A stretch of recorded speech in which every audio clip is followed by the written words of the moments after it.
Welcome back to the History of Rock. His name is Brandon. He is the DJ. His name is Shim. He is the rock star. Class is in session, and we're assuming that the topic that we're doing here in this episode is going to actually cover 3 episodes. Because we just recently talked about Jane's Addiction, and now we're kind of moving on to Lollapalooza. And one of the reasons why I think it's going to take 3 episodes is because we not only have to cover the first big run of Lollapalooza that went from like 91 to 97. Then you had the revival in 03, and then you have all of the kind of weekend. I mean, it's still around. It's just it happens on one weekend in Grant Park in Chicago. And then we cover that. But then do you remember the Simpsons episode? The name of the episode was Homerpalooza, but the name of the festival in the episode was called Hullabalooza. Yeah. There's a lot of stuff that we got to get to for that episode. Thank God, because that was the first time I heard about Lollapalooza was from The Simpsons. Swear to God. Yeah. Lollapalooza never made it over to Australia. And we had one festival called the Big Day Out, which was like Lollapalooza. It was totally ripped from Lollapalooza. But we always thought, like, you would get a few American bands that would come over for the Big Day Out. But Lollapalooza had all of them, all the best ones all the time. So you would look at it and go, why doesn't Lollapalooza go global?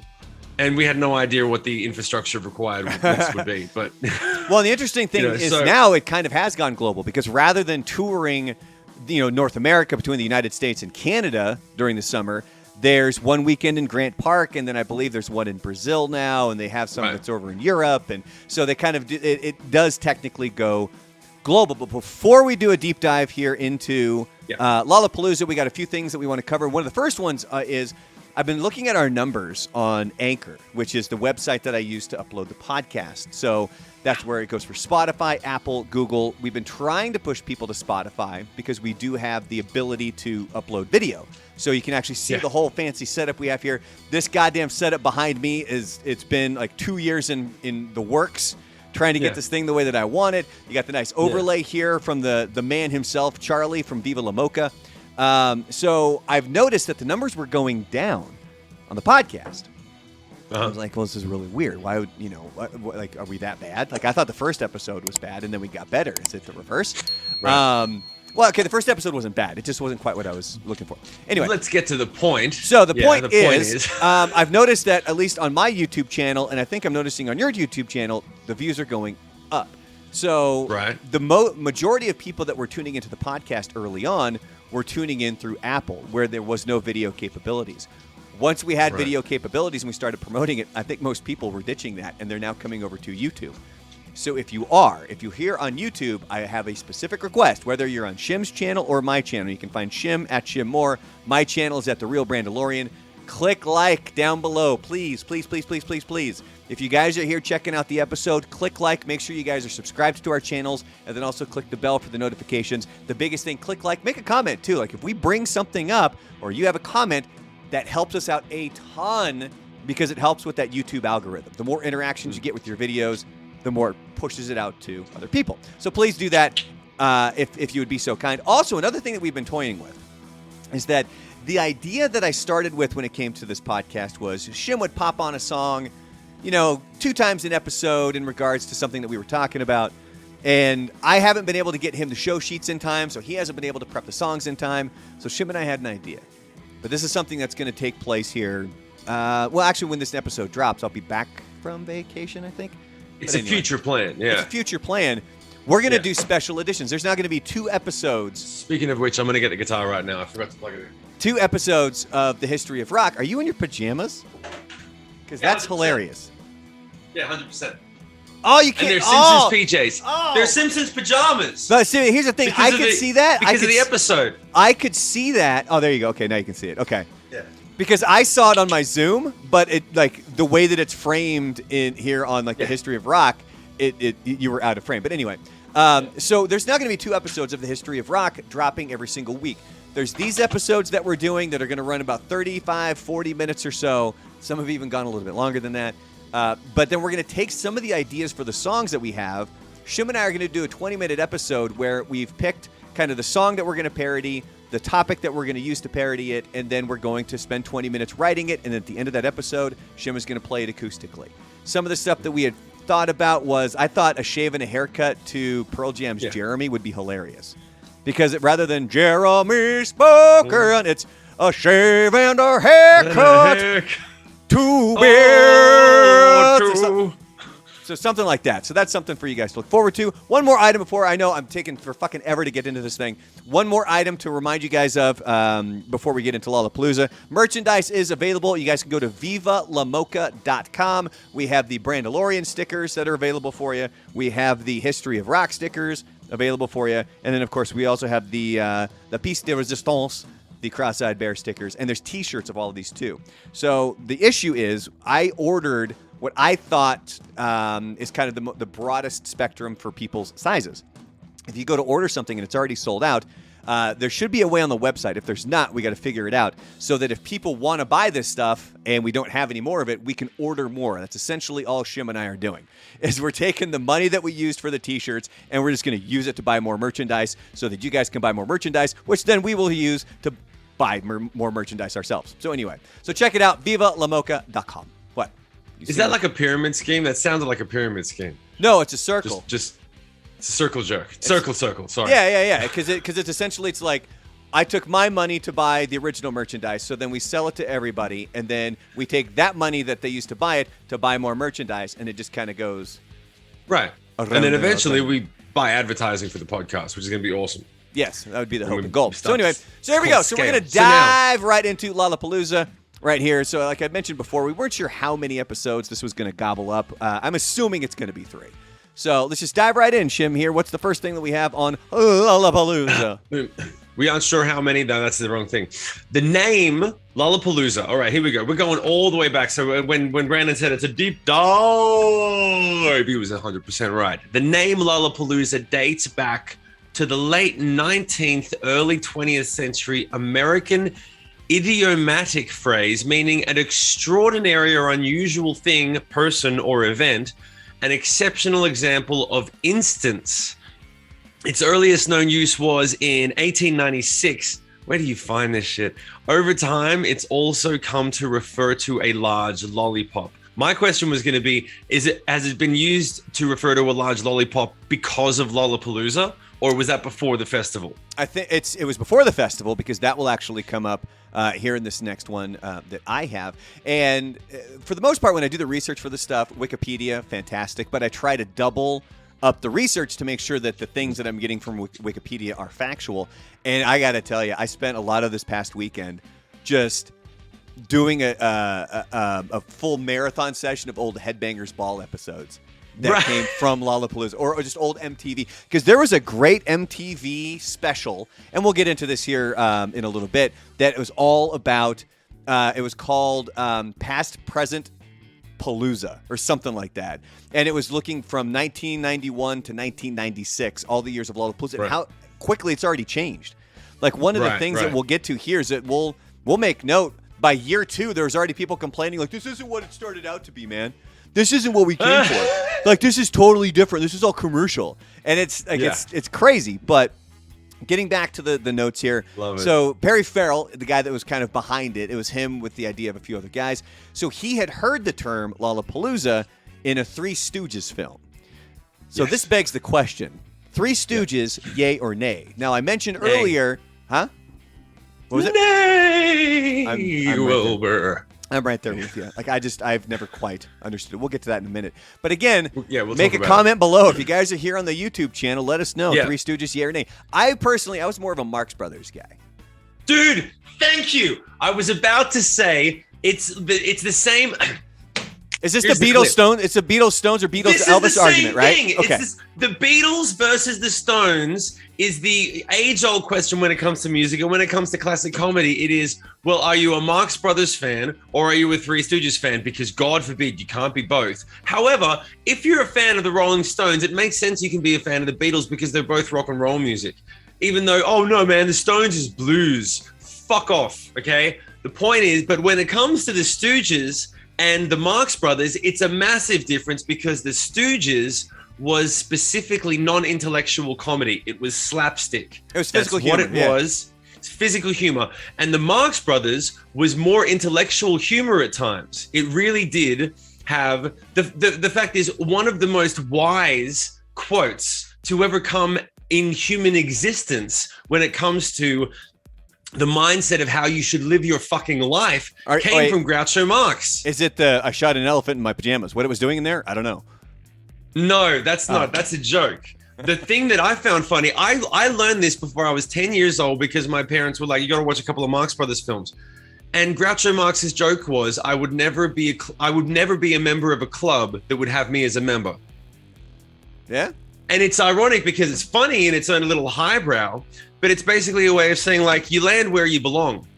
And if you don't like where you are, you should probably check yourself instead of your surroundings. Yeah, when I was a kid, I'm like, that's a big deal. So no, that's why Marx Brothers all the way, and that's a clip. Oh hell yeah, it is. So basically, at least for me, when I was a kid, I remember going to the library a lot, especially during the summer, and we would check out VHS tapes. And the stuff that I always leaned towards, it was either Marx Brothers films or Alfred Hitchcock films. Like I remember getting Dial M for Murder from the library and watching that. Awesome. It was just amazing. And I always leaned more towards Marx Brothers because it was very intelligent, the way that it was written, the way that it was timed, and all of it. Whereas for me with the Three Stooges, it was like, oh, like it's physical. I guess I like physical humor because I love things like Jackass, which is hilarious. But I never really got behind the Three Stooges. But yeah, it looks like I just always thought I thought it was the same every time. I remember my parents saying to me, okay, you want to see Three Stooges? We don't agree with it because we don't want, they were like, precursor, don't do this to the kids at school. But then after I watched half a movie, I was like, it's the same thing. Yeah. They were like, it's the same thing every time. It's the same jokes every time. And my parents were like, thank God, he's one of us. Okay, cool. Moving on. Marx Brothers. Yeah, that's what I was going with. So back to what you had commented about with Lollapalooza referring to a large lollipop, which came first, the reference to lollipop or the festival. Well, Farrell paid homage to the double meaning of the word by having a large lollipop on the poster for the first festival. It basically just looked like one of those big old giant lollipops. Right. He paid homage to the lollipop, but he didn't pay royalties to his own band. No, no, he got six. No, he did. He just got 62.5% of it. Yeah. The idea for the festival was inspired by Britain's Reading Festival. So Reading came first. So it was Farrell Reading was due to play in Reading 1990. was around for a long time. Right. So Farrell, which means Jane's Addiction. Jane's Addiction was due to play the Reading Festival in 1990. And Lollapalooza, this is an interesting fact. Lollapalooza was originally supposed to be a farewell to Jane's Addiction. Yep. So they had talked about breaking up in 1990. Yeah, they were all ready. If only. I think that they were all ready to kind of just be done with themselves and move on, and that was going to be it. Which, they keep coming back. They're like that. They're like herpes. Cockroach. Like they pop up every now and then. It's like, oh, we got rid of Jane's Addiction. No, you didn't. No, you didn't. They're the Nicolas Cage of the music industry. They're the lip sore of the music industry. Yeah. So what made Lollapalooza different than the festivals like Woodstock, A Gathering of the Tribes, and Us Festival, which actually happened in the early 1980s, is that this one was going to be a touring festival. It wasn't just a one-weekend thing. It actually toured the United States and Canada from mid-July until late August in 1991 of that first year. And that's what made it different also from Reading Festival, is that that's a long weekend. And it's funny how that's now flip-flopped, where it started out as a tour, and now it's just a one-weekend sort of destination festival that people go to. And again, we're going to get to this later on as well. Ozfest was created because of Lollapalooza. And that also flip-flopped, where Ozfest started out as a weekend thing, and then it became a tour. So that's all stuff that we have coming up. Ozfest still tours, right? They still do a full month-long tour. COVID, I think, I've never a lot been of to that Ozfest. Stuff. Really? I've heard of. No, never. Really? Never. Really? Never heard it before. What? Mom, the meatloaf. Fuck. The original. We'll get to get more of Ozfest here coming up. So. Right, but the original lineup. This is where it gets so interesting, and this is where you wish you had been a child of the '90s when you hear this shit. The original lineup was a diverse group of genres, including, how do you say it? Susie? You should know Susie. Susie. Oh, it's Susie. Yeah. Susie and the Banshees, which was alt rock. 9 Inch Nails, which was industrial and awesome. Ice-T, which was rap. who used to perform to launch his heavy metal. Sorry. Shim can't read. This was about, well, Ice-T, hold on a second. So let's be clear. Did Ice-T perform at Lollapalooza or did Body Count? I believe it was both. Like, he would perform as a rapper, and then he utilized the stage and the presence of Lollapalooza to kind of introduce Body Count, which was his Body Count. I can't believe that Body Count won a Grammy for best metal performance like 2 years ago. That was one of the many nail. I love Ice-T, by the way, but Body Count should not be winning Grammys. Well, remember also who won the first metal Grammy was Jethro Tull. Yeah, the Grammys are fucking jacked up anyway. I still want one just so I can have something to use as a doorstop in my kid's bedroom. Can we get... God, see, this is why we got to do these parody songs, and then maybe we could win. Is there a Grammy for best parody? Like, it'll be us against Weird Al Yankovic? Yeah, I don't think they have a parody. Or they do. They have comedy. They have the best comedy album. Because they have best comedy album. Didn't Adam Sandler win a bunch of those back in the 90s with his... Steve Martin and... all this. They do have Grammys for best comedy record, and I'm sure Weird Al Yankovic has won something at some point. But anyway, getting back to Lollapalooza, we don't want to rabbit hole too much. So it debuted, Lollapalooza did, July 18th of 1991, Phoenix, Arizona, and I guess it was... God, they picked the hottest goddamn place on the planet to start with that first one, man. And it ended up wrapping up that same summer, August 28th, in Seattle. The opening date in Phoenix was actually covered heavily by MTV. And this was really before anybody knew what it was. I mean, obviously, like it had been in talks for months, so a lot of people knew about it. They knew of it. But like that first date, they really didn't know anything. And so Dave Kendall, who was the MTV journalist that was out there, the way that he signed off was Lollapalooza could be the tour of the summer. Were you paying attention at this point? Were you watching MTV and you were going to Lollapalooza and stuff? I was, but I think Lollapalooza was a little out of my element. It wasn't until maybe a couple years later when I really started to pick up on it. But I mean, I was an MTV kid, like even younger than that, like in the 80s. And that's because my mom would have it on frequently. So, like, I was just, when I was talking to her on the phone about this, it was funny because she had mentioned that by the time this was rolling around, she was already phasing out of MTV because the one that we remember as kids was a-ha's Take On Me. You remember that music video? Yeah. Take on, how high can I sing? Take on me, please don't do the whole song. Dude. Wait a minute. You gotta finish it, man. For anyone who's not sure, that song is the international test for every singer. Every singer in the world, if you're at a cover band, if you're at a show, if you're anywhere where someone starts singing that song, you put your drinks down, you put your phone down, and you fold your arms and you sit and you wait and you see if they can hit, because it ranges 3 octaves, I think, 2.5 octaves. Can you do it? I can just do it, but it sounds horrible, and I'm not doing it here. Please. But you have to pitch the song to the key of your voice because it spans the whole range. And more than 50% of the time, it's a fucking train wreck. And you sit there watching. You're like, it's the equivalent of watching a mom with a kid in a pram at the top of a small set of stairs. And you're like, this could go either way. And you just watch. That's what a-ha's right now. It's a 50-50 shot, folks, and we're all in for the ride. And all anyone does is stand back and watch. No one walks up and says, "Hey, man, think about it. Think about it." No one says anything. Everybody just wants fucking sit and watch it go. You took the time to get up on that stage. You taught the band the song. You signed up for this. Let's see how high you go. Everybody wants to witness, man. Yeah.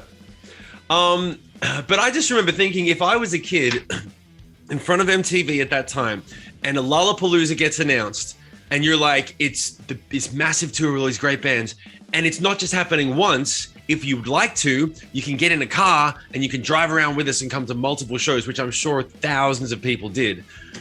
And you would be like, literally, it's a utopia. You'd be like, rock and roll has a utopia for a straight month, and we're going to go and drink it up.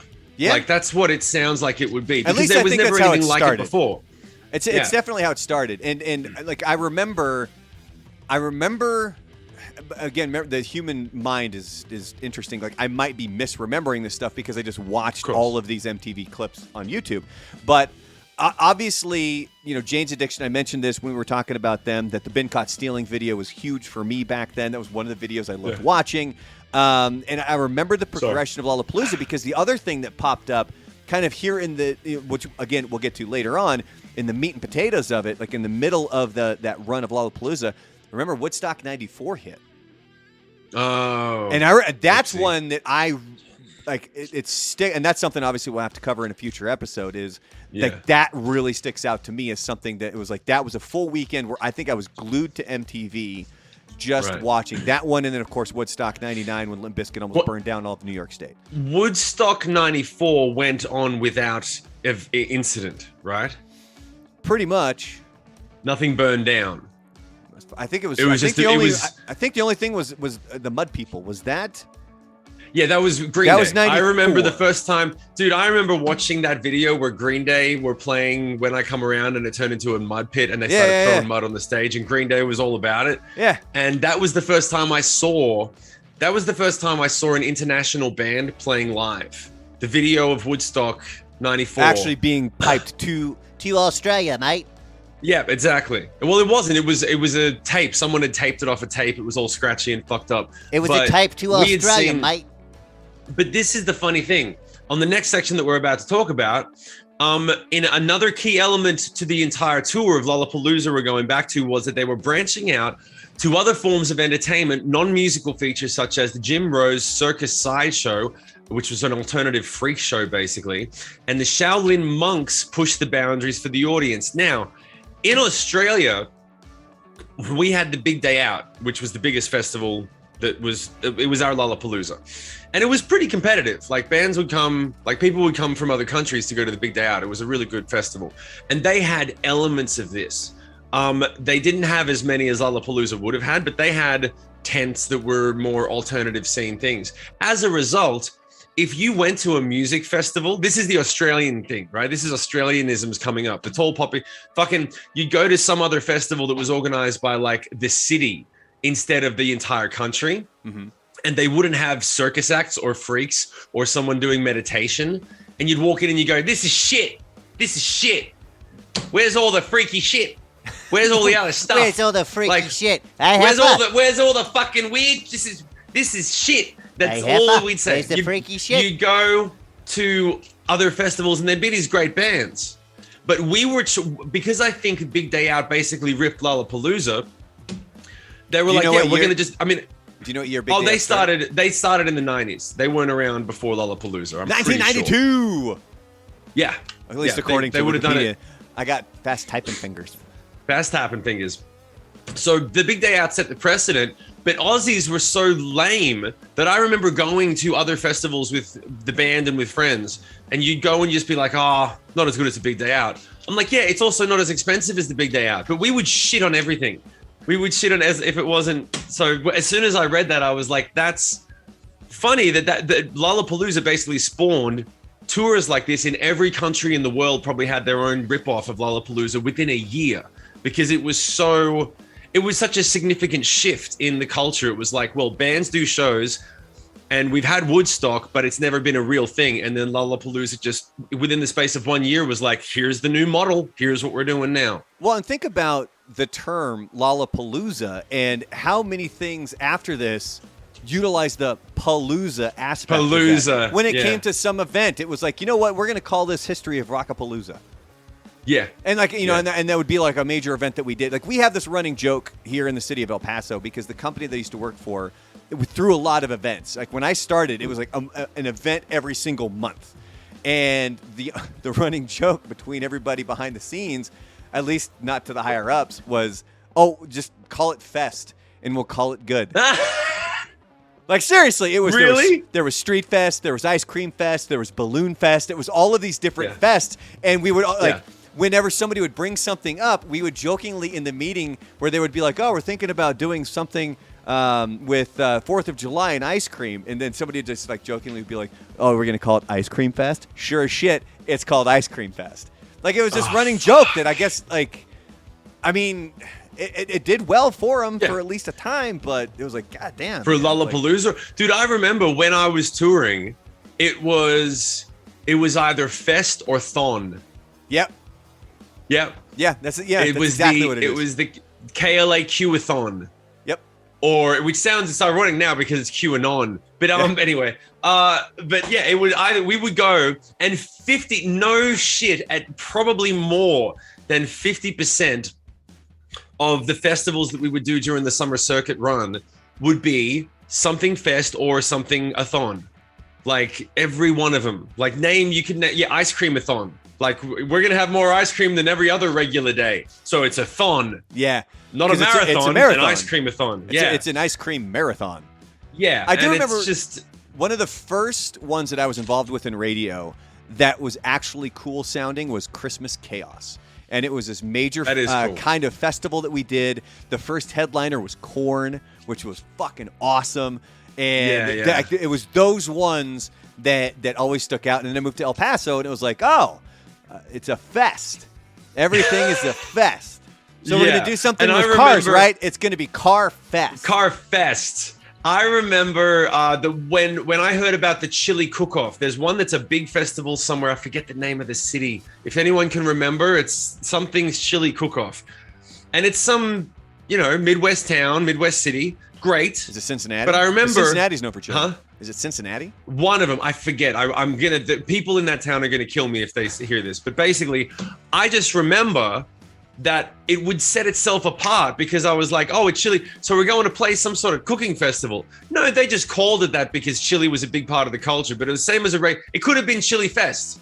But they decided to call it the Chili Cook-Off. And that alone, that was the thing that made me go, fuck, everything else is a thon or a fest. Yep. Why am I noticing a cook-off? Anyway. We're going down the rabbit hole a bit far. Maybe that's what you got to do. Just come up with something different.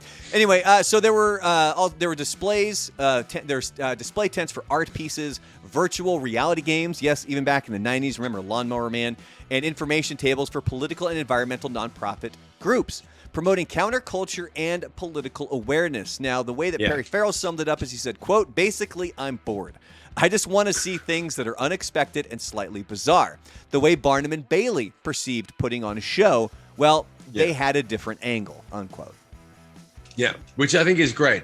Honestly, this podcast has gained me more respect for Farrell as a businessman.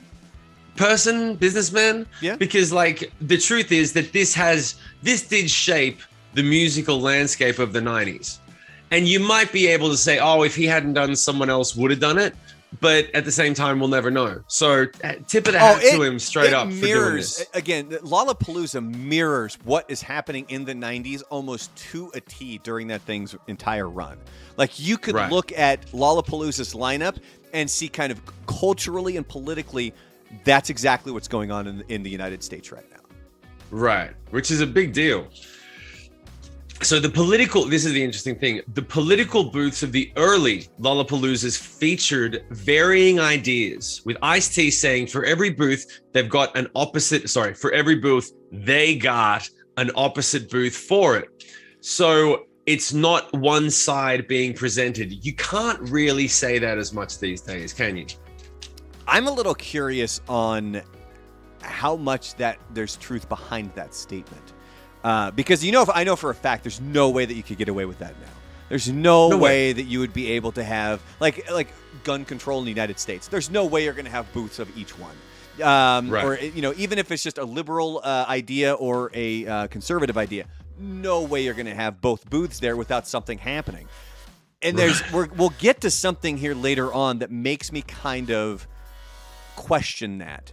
And it has to do with that Simpsons episode, the Homer Palooza Simpsons episode, because one of the writers, it's something that he experienced where I'm really starting to question whether or not there really was two different sides of each idea. Because in one of the clips that I saw on MTV, it's your typical surfer dude, man, from California, bro, where he's got the blonde hair and he's like, hey, we just saw this. We came to this booth and we're finding out about ocean pollution. And it's like, okay, so that's one side of it. So is there another side that's promoting pollution that's like, hey, this is okay? Like, what are we talking about here when it comes to both sides of the spectrum, or both sides of the political spectrum? But, I mean, this dude was stereotype surfer dude, man. Right. Like, it was awesome. I love the surfer. I love the surfer angle. So for Dave Grohl, who was in Nirvana at the time, the festival helped change the mentalities in the music industry. The first tour had the Butthole Surfers opening to a massive audience, and Susie and the Banshees, and this quote comes from Grohl, says, "We're like the Led Zeppelin of that scene." And it's interesting that he says how the festival helped change the mentalities of the music industry, because you can definitely see that shift in the music industry around this time, which obviously went heavy grunge, like 1991. Yeah. So, and of course, we'll get to Nirvana supposedly not signing up, but they were being pitched to promote or to pitch to headline one of the years. Right. So, but we'll get to all that stuff here again coming up. Well, at that, I think we're coming up on time. Do we want to pick up because we're getting into a couple of interesting points in the next one? We can get like 5-7 more minutes. We're good. Excellent. So we've got the opening year. Farrell. I always want to say Farrell. Will Ferrell. I always say yeah. No, Farrell. Anyway, they made love. Farrell coined the term alternative nation. He coined the term alternative nation when talking about the festival. In 2020, Spin magazine names the first Lollapalooza the greatest US tour in 35 years, saying that it changed the trajectory of the 90s, helping usher the alternative era into the mainstream, and it became the modern American festival. I tend to agree with that. We'll get to more of this later on. Alternative becoming mainstream became a problem for a lot of people. And again, like I mentioned before, it's almost like right after that first year, everybody, like corporations, started to realize we can make money on this thing. And then, but are these alternative bands, if they're selling 5 million albums? And so they're not really alternative anymore. Yeah, it's a whole, like, it's a weird perspective, and it sparks an interesting conversation. But we're going to get to that here in a minute. But watching an MTV Rewind of that first, oh God, I love this one. The first show in Phoenix, it's hilarious because it has footage of pasty ass Trent Reznor up on stage, and he's rocking black like denim shorts, spandex, and a black tank top, and he's got his like super black hair, and he's just pasty ass white, man. Right. And in an interview, he does admit he's like playing outside. That's not really what we're used to. We're kind of a dark kind of a band. And so it was really stepping out of their element. I mean, think about it, 91, 9 Inch Nails wasn't big yet. Like, this was really pre them being huge. And then sitting next to Trent Reznor during this MTV interview, none other than a skinny-ass, bald Richard Patrick, the lead singer of Filter. Because remember, he was in 9 Inch Nails then. That's right. He was one of the touring members of 9 Inch Nails back then. And it's like, I remember I'm watching it, and so you got Trent Reznor on the right side, and then you have this other guy, and I'm like, God, like, who is that? I know who that is. Who the hell is that? Yeah. And then it clicked. I was like, oh my God, that's Richard Patrick. And so he's just this scrawny Richard Patrick, no shirt on, by the way, almost as pasty, if not pastier, than Trent Reznor. And I can say that because I'm crazy pasty. And so, and he had these like huge aviator glasses on. Oh my God! If you guys are here checking out this episode, if you're already on YouTube, look it up. If you're not, Google, or like just look up. I almost said Google on YouTube. Just search it on YouTube, and go find that interview with Trent Reznor and Richard Patrick doesn't do anything. He's just sitting there. Yeah. Well, just on a side note, have you heard the reason? Do you know the reason why Filter came to be? I think I had. The reason but I don't Filter was created. Filter was. This is what I've heard. Correct me if I'm wrong in the comments section, and like and subscribe and hit the notification bell. Wait a minute. Let me mention what I like. If I remember what I had heard, it was because he had brought ideas to 9 Inch Nails that kept getting shot down, so he wanted his own band for his ideas. Yeah, what he said was he went to Trent and said, "Come on, man, make me a member of the band, or at least pay me more." Because I've got these ideas, and or at least pay me more to be here, because like you're paying me scraps. And Trent said, "No, I'm not going to pay you more. Go and start your own band and do what I fucking did." And this is Robert Patrick talking about. It was in a documentary called Hired Guns on Netflix about guys Robert who were or Richard. Sorry, Richard. Sorry, because Robert. Remember, Robert's his brother, and that was T-1000 in Terminator 2. Yes, that's They're where brothers. I get mixed up. Yeah, Richard Patrick, and they look freakily similar when you actually put them next to each other. It's kind of you realize straight away. And Robert was recently in Peacemaker. Yes. So Richard went to Trent, said because he paid the band nothing at the beginning because he probably wasn't making anything. So he said, "Make me a band member," and he said, "No, I'm Trent Reznor. It's 9 Inch Nails. It's my fucking band. Start your own band." And so he did. He basically wrapped up a year, that year of work or whatever, and then started his own band and hired a few guys and did the exact same thing that Trent did and followed Trent's lead and thanked him afterwards for saying, yeah, if he had paid me more money, I would never have started Filter. I would have probably had like a side project, but I would have stayed in 9 Inch Nails. But I couldn't, like, it was literally he was getting paid nothing. Sidemen, like hired guns, they don't get paid shit. You call them a band, but they're not very well paid. So he was like, cool, I'll take your advice. Fuck you, I'm out. Oh, and that's a band that I can't wait to cover on this one, is because Richard Patrick and Filter, one of my favorite bands, and I just quickly pulled up their Wikipedia page and just said, all it says on the Wikipedia page is that the band was formed when Patrick desired to start his own band after leaving 9 Inch Nails as their touring guitarist, and that's all it says there. So yeah, I think he actually in that documentary he goes into the details and says that he was on the fence. He wanted to stay in 9 Inch Nails for better conditions, and Trent just said, no, my band, go start your own. Jesus. And he did. And I'm like, and fucking, if it wasn't Trent Reznor, you'd be like, wow, Trent's a dick. But Trent's fucking Trent. Yeah. Of course, no. I'm 9 Inch Nails. I don't need you. Fuck off. I mean, there's certain bands out there that you think of it as that guy or girl is the band. That person is the band. 100%. And in 9 Inch Nails, it's Trent Reznor. Even Filter, 100%. It is Richard Patrick. I mean, that's the way that you kind of look at it. I think I might actually have his number. Should I call him and see if he'll come on the podcast? Yeah, you can see if he comes. We could talk about when we do the Filter episode. We should definitely bring him on. 100%. The number's a few years old, so he probably has changed it since then. But when was the last time you changed your number? Well, when I moved to El Paso. Exactly. So exactly. People don't change the numbers. Would you call unless they get stalked? Will you do it? I don't have the balls to do it. I'll do it, little bitch. All right. Where were we at here on this? Watching an MTV Rewind. Okay, it's my time. We'll do this, and then we'll wrap up after this because we're at time. Well, actually, by the second year of the festival, here because we're getting to the second year, so that'll be perfect. Yeah, you're right. Actually, that's a very good point. So, but let's be 100% clear, please. Please like and subscribe and hit the notifications thing. You don't need to spend any money. You don't need to spend any more time because you're already here. Go ahead and click it. It helps us out a lot. And that's what we're doing is we're trying to grow the podcast so that we can get the word out to as many people as possible and rewrite history and tell them how it really was for rock and roll. Yeah, exactly. Coming from just two random ass dudes. One of which is actually a rock star and the other one was just some schlub from the radio industry. So anyway, that's going to be a good stopping point for this episode. We'll do another encore. We always have encores for you guys. I hope you guys are enjoying those. And then so coming up, we're going to get to obviously the later years of Lollapalooza. And then in the third episode, that's when we're going to get to kind of the revival from like 03, 04, 05. And then that's when we're going to get into the Simpsons episode. Like you would think we would get into it. We're talking about the 90s. But that's kind of, remember how we always do like a today on this date kind of a thing. That's when we're going to get into that Simpsons Homer-Palooza episode. But on that note, we're going to wrap up this one. Shim, call it.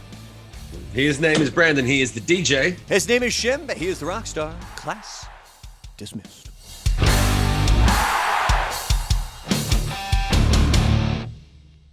And my wife. Recording stopped. Oh, there it is. My wife just came home. I heard the door shut. That's awesome. And this is the encore section, right? Yeah. I don't know if I have it in me. This is the one where like if this was a tour in the city that we were in right now and this was their encore, they'd be like, God, those guys fucking suck. Yeah, why don't they do what System of a Down does and just call it when it's over? Yeah. Well, we only have time for one more episode right now anyway because we're at 9:20. So should we just roll into the next episode? Yeah, I felt like we should have done more. On what? For the encore. I don't know, but we'll just wrap. Okay, say like bye encore. That's pathetic. This is the encore? We're going to actually put this up and say this was the encore, a separate clip. Yeah. a separate fucking video of us going, we don't feel like doing this right now. We're under a time crunch. No, it's not that I don't feel like doing it. It's just that my brain's not there. Right. Because we have to do another episode right now. Yeah. And they're watching this right now. Yeah.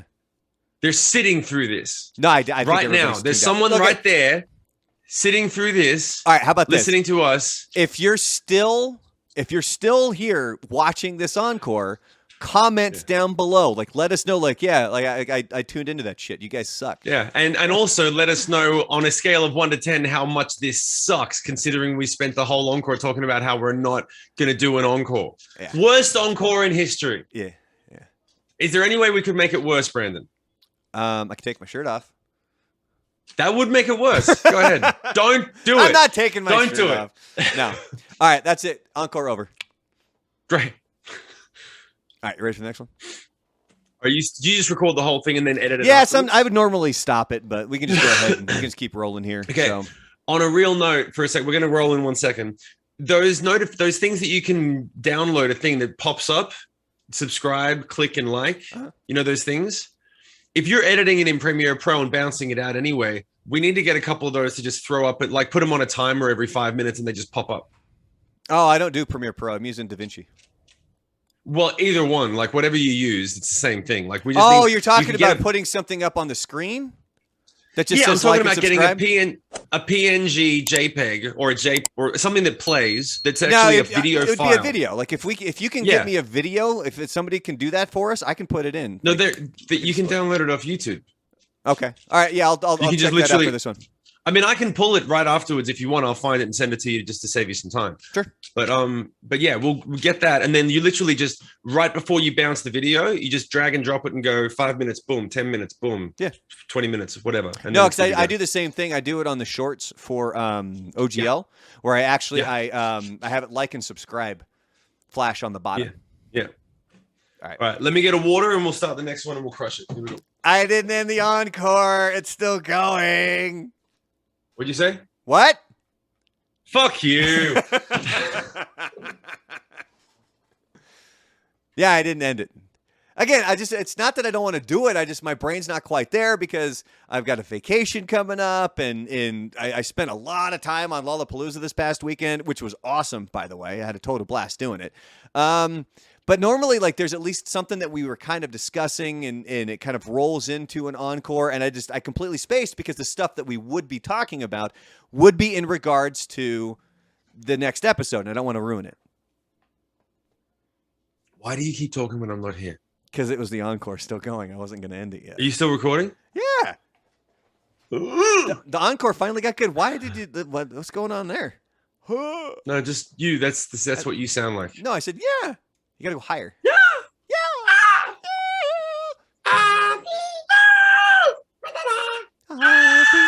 Wait, was it? Take on. No, don't. All right, you recording? Here we go. Yeah. Go ahead, count it down, Recording baby. in progress. It's in progress. Hold on. Gonna start my timer so I can be ready for clips. 3, 2,